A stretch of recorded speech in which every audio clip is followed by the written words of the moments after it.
మాట్లాడే మాటలతో పోలిస్తే ఈ రోజు కొంత బెటర్గా ఒక రాజకీయ నాయకుల్లాగా మాట్లాడుతున్న పరిస్థితి. మేము ఇదే కోరుకుంటున్నాం. వైసీపీ నాయకుల నుంచి మీరు విమర్శించండి, మమ్మల్ని మాకేం అభ్యంతరాలు లేవు. మేము ఏదైనా తప్పులు చేసి విమర్శించండి, లేదంటే ఎక్కడైనా మీకు పలానా విధి విధానాలు బాగలేవు, లేదంటే పలానా పాలసీ బాగలేదు, లేకపోతే పలానా సమస్య ఉందని మీరు మాట్లాడద్దని మేము ఇప్పుడు అట్లా. సార్, ఇప్పుడు కొడాలి నాని గారు ఒక మాట అన్నారు, మేము అందరికీ అక్రమ అరెస్టులు చేస్తున్నాము, అందరికీ నోటీసులు ఇస్తున్నామని. నేను సూటిగా ప్రశ్నిస్తున్నా, నిజంగా మేము అక్రమ అరెస్టులు చేసి అందరినీ ఆపితే మరి ఇన్ని ర్యాలీలు ఎలా జరుగుతాయి సార్ ఈ రాష్ట్రంలో? ప్రతి కాన్స్టిట్యున్సీలోనూ అక్కడున్న మెయిన్ బజార్లో కావచ్చు, లేదంటే మెయిన్ ప్లేసెస్ లో కావచ్చు, మీరు ర్యాలీ చేసే మాట వాస్తవం కదా. ప్రతి కాన్స్టిట్యున్సీలో జరిగింది. ఎక్కడో ఒకటో రెండో మూడో దగ్గరలా కొన్ని చిన్న చదురు సంఘటనలు జరిగాయి. అక్కడున్న తెలుగుదేశం కార్యకర్తలు, వైసీపీ కార్యకర్తలు ఆటపాటం వల్ల, లేదంటే పోలీసులు కొంతమంది అక్కడ ఎవరైతే అసాంఘిక శక్తులు లేకపోతే రౌడీని చేయడానికి ప్రయత్నిస్తున్న కొంతమంది వైసీపీ లీడర్లని వాళ్ళని ఇంటికి పరిమితం చేయడం కావచ్చు, వాళ్ళకి ఏదైనా నోటీస్ ఇవ్వడం కావచ్చు, వారు రోడ్ల మీదకి వస్తే కొంత శాంతి భద్రతలు అదుపు తప్పుతాయేమో అన్న ఒక ఫీలింగ్ కావచ్చు. రకరకాలుగా ముందస్తు చర్యలో భాగంగా పోలీసులు కొంతమంది నోటీస్ ఇచ్చారు. అంతా తప్పితే ఎవరినైనా అంటే వారి కార్యకర్తలు కావచ్చు, లేదంటే ప్రజలు కావచ్చు, లేదంటే వారి నాయకులు కావచ్చు, రోడ్ల మీదకి రాకుండా ఎక్కడైనా అడ్డుకున్నారా? మరి నిజంగా అడ్డుకుంటే ఇంత ఈ స్థాయిలో ప్రతి కాన్స్టిట్యున్సీలోనూ మీరు 100 మందిని వేసుకొని ర్యాలీ చేసే అవకాశం ఉంటుందా? మీరు అది ఆలోచించుకోవాలి వైసీపీ నాయకులు. సార్, ఈ రోజు కొడాలి నాని మీరు చెప్పినట్టు కంబ్యాక్ సార్, కంబ్యాక్ రండి, మీరు పరిగెట్టండి, ప్రజల్లో తిరగండి, ప్రజలను జాగృతం చేయండి, మీరు వైసీపీకి ఫేవర్ గా తిరగండి, మేమే వద్దనట్లా. కానీ దయచేసి బూతులు తిట్టగాకండి, లేదంటే నీచంగా మాట్లాడగాకండి, లేదంటే వారి తల్లిగారినో లేకపోతే వారినో అట్లా మాట్లాడొద్దని కోరుకుంటున్నాం మేము. రైట్. అంటే శేఖర్ రెడ్డి గారు ఈరోజు మాట్లాడలేదని మీరే చెప్పారు. అది అలా పక్కన పెడితే ఏంటి సార్ ఈ డిఎస్సి మీద ఇంత రగడ దేనికి? ఎందుకని లోకేష్ గారిని రాజీనామా చేయాలని అంటున్నారు? దీన్ని ప్రజల మీద ప్రేమ అంటారా, లేదంటే తన సొంత ప్రయోజనాలు అంటారా? వైసీపీ పార్టీ రకరకాల మాటలు వస్తున్నాయి. దీనిలో ఏం జరిగింది అసలు?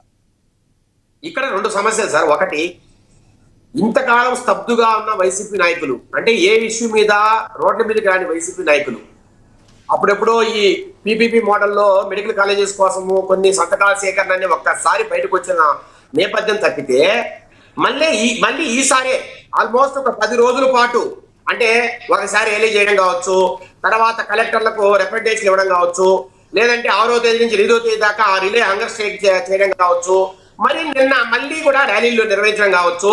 అంటే ఇంత పెద్ద స్థాయిలో మొట్టమొదటిసారిగా వీళ్ళు రోడ్ల మీదకి వచ్చారు. అంటే కాక్రోచ్ జనతా పార్టీ యొక్క ప్రభావం పడి ఉంటుందంటారా? ఈ రాష్ట్రంలో వైసీపీ నాయకులు ఇంకా బతికే ఉన్నారు, పార్టీ బతికే ఉంది. సో ప్రజల కోసం మేము ఉన్నామని మాట్లాడుతున్నారని ఒక ఆలోచన ఈరోజు కలుగుతుంది. సంతోషం, మేమే కాదనట్లా. కానీ మీరు అడిగే దాంట్లో న్యాయం ఉందా సార్? నేను ఒకటే అడుగుతున్నా. ఇప్పుడు నీట్ ఎగ్జామ్ ఉంది, సెంట్రల్ లో నీట్ ఎగ్జామ్ జరిగింది, national eligibility cum entrance test. అక్కడ జరిగిన ఎగ్జామ్ లో అక్కడ నాగపూర్ లో ప్రింటింగ్ ప్రెస్ లో కావచ్చు, లేదంటే పలు రాష్ట్రాల్లోని కోచింగ్ సెంటర్ లో కావచ్చు, రకరకాలుగా అక్కడ పేపర్ లీక్ అయింది. అది పూర్తిగా బయటకు జరిగిలా సెంట్రల్ గవర్నమెంట్ రకరకాల వ్యవస్థలతో దర్యాప్తు చేయించి అక్కడ నిజంగా లీక్ అయిందని నిర్ధారించుకొని ఖచ్చితంగా మళ్ళా మేము రీస్కెడ్యూల్ చేస్తాం ఎగ్జామ్ ను, మళ్ళా ఎగ్జామ్ నిర్వహిస్తామని సెంట్రల్ గవర్నమెంట్ చెప్పింది. కానీ ఇక్కడ ఎక్కడైనా ఏమైనా జరిగిందా సార్? సెంట్రల్ గవర్నమెంట్ లో అక్కడ లీక్ అయింది కాబట్టి వారి మీద జెన్సీ కావచ్చు, లేదంటే యువత కావచ్చు, లేదంటే కొన్ని లక్షల మంది ఎవరైతే అక్కడ ఎగ్జామ్ రాశారో వాళ్ళందరూ తిరగబడ్డారు. ఆల్మోస్ట్ ఒక 20 మంది అక్కడ నీట్ ఎగ్జామ్ రాసిన పిల్లలు ఆత్మహత్య చేసుకున్న పరిస్థితి, వాళ్ళంతా చనిపోయి వాళ్ళ బాధల్లో ఉన్న పరిస్థితుల్లో దేశం మొత్తం ఉద్యమం నడిచింది. జంతర్ మంతర్లో స్టార్ట్ అయిన ఉద్యమము అక్కడ నార్త్ ఇండియా కావచ్చు, అట్లాగే సౌత్ ఇండియా వరకు పాకి చాలా వరకు ఎవరైతే ఎగ్జామ్స్ రాశారో వాళ్ళంతా రోడ్ల మీదకి వచ్చారు. మరి ఇక్కడ ఆంధ్రప్రదేశ్ లో అలాంటి వాతావరణం ఎక్కడైనా ఉందా? నేను సింపుల్ గా అడుగుతున్నా సార్. అసలు సార్ నోటిఫికేషన్ ఇచ్చింది ఎప్పుడు సార్? స్పోర్ట్స్ కోటాకి ఏప్రిల్ 2025లో రాంప్రసాద్ రెడ్డి స్పోర్ట్స్ మినిస్టర్ ఆయన ఒక ప్రెస్ మీట్ పెట్టి, ఇదిగో అయ్యా 421 పోస్టులు ఉన్నాయి, ఇదిగో ఈ విధంగా విధి విధానాలు ఇలా మేము ఫిలప్ చేస్తున్నాం, ఇదిగో ఈ జీవోలు ఇచ్చాం, ఇవన్నీ కూడా ఆ రోజు ఇచ్చారు. మరి ఆ ఏప్రిల్లోనే మీరు ఇంకో ప్రెస్ మీట్ పెట్టి అయ్యా ఇది ఇట్లా చేయడం న్యాయం కాదని మీరు ఎవరైనా మాట్లాడారా? లేదు. తర్వాత ఈ డిఎస్సి నోటిఫికేషన్ ఇచ్చిన తర్వాత అందరూ అప్లికేషన్ ఇచ్చారు. అప్లికేషన్ ఇచ్చిన తర్వాత ఆ విధి విధానాలన్నీ మీరు చూశారు. తర్వాత ఎగ్జామ్స్ జరిగాయి. ఎగ్జామ్స్ సార్ నేను అంటున్నా, ఎగ్జామ్ లో ఒక్కొక్క సబ్జెక్ట్ కు 3000 ప్రశ్నలు ఉంటాయి. అంటే 3000 ప్రశ్నలు తయారు చేసి ఒక సబ్జెక్ట్ మీద ఆ ప్రశ్నలన్నింటినీ డేటా ఎంట్రీ చేసి కంప్యూటర్ బేస్డ్ టెస్ట్ గా దీన్ని నిర్వహిస్తారు. అది ఒక నెల పాటు జరిగే పరిస్థితి. కొన్ని వారాల పాటు ఈ డిఎస్సి ఎగ్జామ్ జరుగుతుంది. ఎందుకంటే రకరకాల జిల్లాల్లో రకరకాల సబ్జెక్టుల మీద జరగాల్సిన పరిస్థితి. ఇదేమి ఈ సీట్లను అమ్ముకున్నారు నారా లోకేష్ గారు, ఎమ్మటిని కూడా రాజీనామా చేయాలని వైసీపీ అంటున్నారు. అంటే సమయం అయిపోతుంది, మిగతా ఇద్దరి దగ్గరికి వెళ్ళాలి, మీరు దీని మీద దానికి కూడా వస్తా. సో ఇట్లాగా ఎగ్జామ్ జరిగిన తర్వాత ఇప్పుడు మీరు లీక్ అయింది పేపర్ అంటారు. లీక్ అవడానికి ఛాన్సే లేదు. ఈ మాదిరిగా ఇట్లా 8,000 క్వశ్చన్స్ ఉంటాయి, ఎన్ని జంబుల్డ్ క్వశ్చన్స్ సార్. ఒక అభ్యర్థిని ఎనకా ముందు ఉన్న అభ్యర్థులకే ఒక రకమైన క్వశ్చన్స్ రావు.